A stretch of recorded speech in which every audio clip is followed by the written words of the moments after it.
Hello, welcome to my channel. Today we have missing Gregory John Carter. He went missing from Buena Vista, Colorado, 1984, May 30th. 32 years old, would be 73 right now. Says he was 6 foot tall, weighed 180 pounds. It says he was last seen the week of May 1984 in Leadville, Colorado. He liked his privacy. He hadn't been in contact with his family in Nebraska since 1978. On July 16, 1984, his vehicle was found abandoned near the Buffalo Meadows trailhead in Chaffee County. It was later learned that the vehicle had been there since May. Gregory liked camping, but most of his gear was found at his home. He had also recently been laid off from his job. Brown shoulder-length hair, hazel eyes.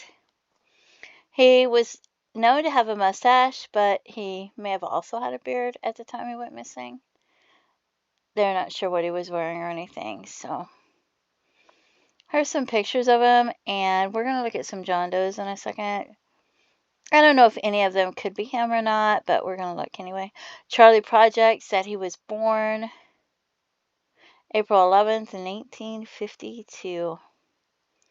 Brown hair, hazel eyes, may have had a mustache. Shoulder-length hair. His gums are noticeable when he smiles. Last seen in Leadville, Colorado sometime in the last week of May of 1984, never been heard from again. July 16th, his vehicle was found abandoned at the Buffalo Meadows trailhead in Chaffee County. It had been there since May. There was no sign of him. He enjoyed camping, but most of his gear was left behind, and he had been laid off from his job, and his family hadn't heard from him since 1978. So we're going to look at some John Does. There was an uncertain doe found in 1986, April of 1986. They don't know if it's male or female. They don't know how long it's been there. They don't know who it is. Just a partial skull fragment found near the entrance of a mine shaft. And this is in Chaffee County. So I decided to include this one because that's the county he went missing from. And I don't know if there's any more skeletal remains in the mine shaft. I don't know how this fragment got outside of the mine shaft. I don't know if it had been there for, 100 years. I don't understand if an animal brought it out because it was recent, or if I don't know how it got there or anything. And I don't know if they checked in the mine shaft for more remains. Like I said, I don't know if it's male or female or anything. Then there was a female that went missing from Buena Vista, Colorado. And it says here he's missing from Buena Vista, and here he's missing from Leadville. So I thought, well, I want to include this because she was found in 1989 in Buena Vista, Colorado. I don't know if it had anything to do with the fact that he went missing. Adult pre-60. A single mandible found underneath the porch of a residence in Buena Vista in Chaffee County. One little bone. So I was thinking, how did that one get there? Could that have been an animal? Could there have been a dog under the porch or an animal under the porch? Did they look to see did they get like sniffer dogs to see if there were any other bones nearby or under the house anywhere else or buried somewhere nearby?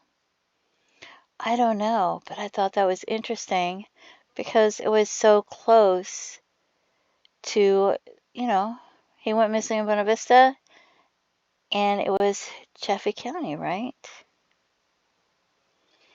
And she was found in Chaffee County, and I don't know if this is a female or a male or not. And then we have a John Doe found in Adams County in 1984, but it was May 6th, and they said date of last contact was May 30th. And so this was May 6th. And I'd wondered if the 5-foot estimate could have been a 6 and they could have misread it if it was on paper, but I wasn't sure, so I thought, I'll include it. This victim, I'm including them because it said they may have been camping at the reservoir. And they said he liked to camp, and it seems like they may have succumbed to the weather elements. And the victim was located in Horse Creek Reservoir, Adams County. And I'm not sure how far away that is, but it's in Colorado. Black leather belt, blue jeans, brown leather work boots. So I thought, I'll include that one as well. Then we have a John Doe found in Denver, Colorado in 1987. 6'1", 157 pounds, 25 to 35 years old.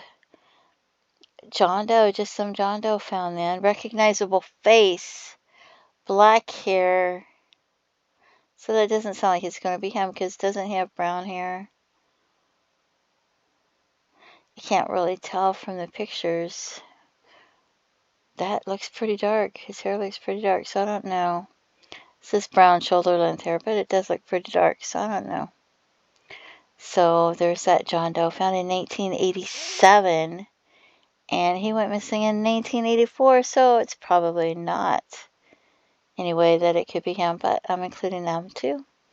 Also in 1987 in Denver, Colorado, another John Doe was found about 6 foot tall. And this one's 6'1", 157. This one's 6 foot tall, 183, 24 to 40 years old, close to the same age. Found just a few months after the other one. Just says found in Denver, Colorado, recognizable face. Again, no picture. No picture, but multiple races, and it has tattoos. Has a tattoo of the word Gemini. Look like a dark male, dark-skinned male. This one, they're uncertain of the race, but has a recognizable face. And no pictures. This one's multiple. Recognizable face and no picture of the face. So then we have this John Doe, and I thought this John Doe kind of looks like him. I was looking at his shape of his teeth. I can't really tell. His teeth look straighter. I can't tell. I really just can't tell, honestly. And then the long hair and the mustache reminded me of him. But it looks like his hair is wavy and it looks like his hair is straight. So there is that. He was found in 1989, though, and he went missing in 1984. So that's like 5 years later. And his estimated PMI is only 2 days. Plus, he's 40 to 60 years old. And he was 32. And that's pretty close. 5'10", 160 pounds. 6 foot tall, 180 pounds. So there is that as well. Remains recovered in Pueblo, Colorado, not recognizable. Hair was reddish in color, red auburn, sorry. Bushy mustache. And there's the clothes that this John Doe was wearing. Oh, and I wanted to see where Leadville was. Here's Leadville, here's Buena Vista. There's Denver, there's Aspen, there's Grand Junction. You know, there's White River National Forest, Keystone Resort. So you can see how close they are and everything, the Leadville and Buena Vista. So if you have any information about Gregory John Carter, please contact authorities and let them know. I would think they need all the information they could get. This is 1984, and you know he hadn't been in touch with his family because he pretty much kept to himself. So if anybody has any information, maybe they knew where he liked to spend his time at. You know, you just never know what information you might have. Maybe he had a favorite restaurant that he liked to eat at. Maybe you waited on him. You know, maybe you spent time talking to him somewhere that he liked to hang out, and you have information. Please contact authorities and give them all the information you can. Write it down, email them, and let them decide what's important and what's relevant. Don't forget to pray for his family and his loved ones. And if you have any information about any of these John Does and who they might be, please contact authorities with that information as well. Feel free to leave comments and have a blessed day. Bye-bye.